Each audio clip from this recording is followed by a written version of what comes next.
Welcome back. Time now is 6:14. Let's get a check of your weather with meteorologist Thomas Geboy. And Thomas, we got a cold start to the day out there. Yeah, Jillian, it's downright cold out there this morning, and it's also windy in most spots as well. In fact, we have multiple wind advisories and even a high wind warning in place. We'll start off with the wind advisory because that encompasses most of the Wasatch Front from Salt Lake County all the way up into eastern Box Elder County. This is in effect until 11 o'clock as we're going to see sustained winds out of the northeast between 20 and 35 miles per hour, gusts upwards of 55 miles per hour with those strongest winds, especially around places like Farmington Canyon. And that's exactly what we've been seeing play out this morning, where those wind gusts around Farmington Canyon have been around 55 to even 60 miles per hour. And currently it's gusting to 55 miles per hour in Farmington. We have a wind gust of 35 miles per hour in Layton, 25 miles per hour in Centerville, and 29 miles per hour in Bountiful. So it is a windy start to the Wasatch Front.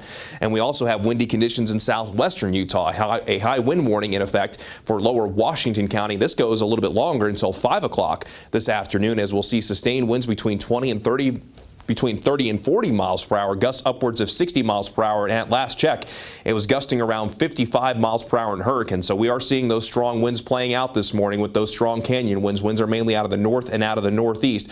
So tie down any loose objects and be careful if you're driving those high profile vehicles. Both hands on the wheel, and also power outages can't be ruled out either. On top of the wind alerts, we also have multiple winter weather advisories that remain in effect. One of those is for south central Utah, Capitol Reef and the nearby area, and for the western Canyonlands, plus Glen Canyon and Lake Powell. That will be in effect until 11 o'clock this morning. But for the LaSalle and Abajo Mountains, that's in effect until 5 o'clock. So within the advisories, we could see an additional 1 to 3 inches. And meanwhile, we could pick up an additional 4 to 8 for the LaSalle and Abajo Mountains.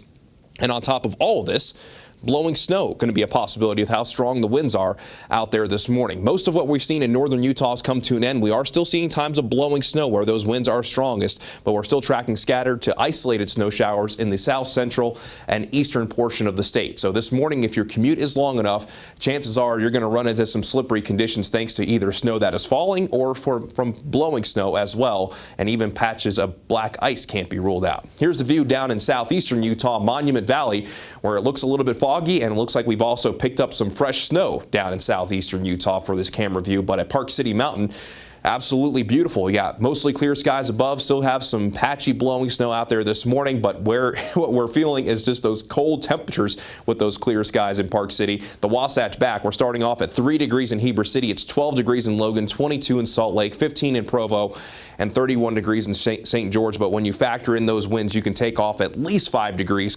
from what we're seeing out there right now for those wind chill values. And your out the door forecast along the Wasatch Front starting off in the low 20s, and we're only going to see those temperatures climb to the mid and upper 20s, maybe getting to 30 degrees.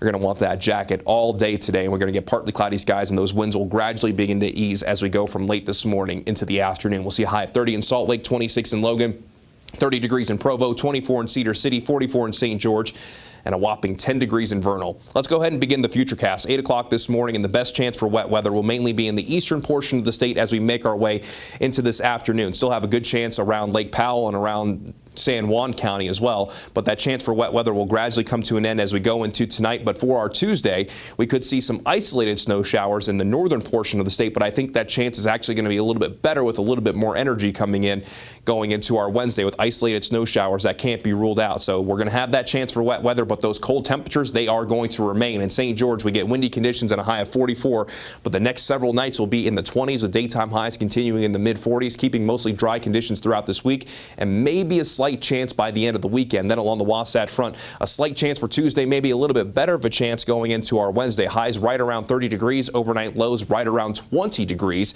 Mostly dry Thursday into Friday, and then a slightly better chance for snow with temperatures a little bit closer to our seasonal averages by this upcoming weekend. But those overnight lows will continue to be in the upper teens and low 20s along the Wasatch Front. Make sure you bundle up as you head out the door in the mornings.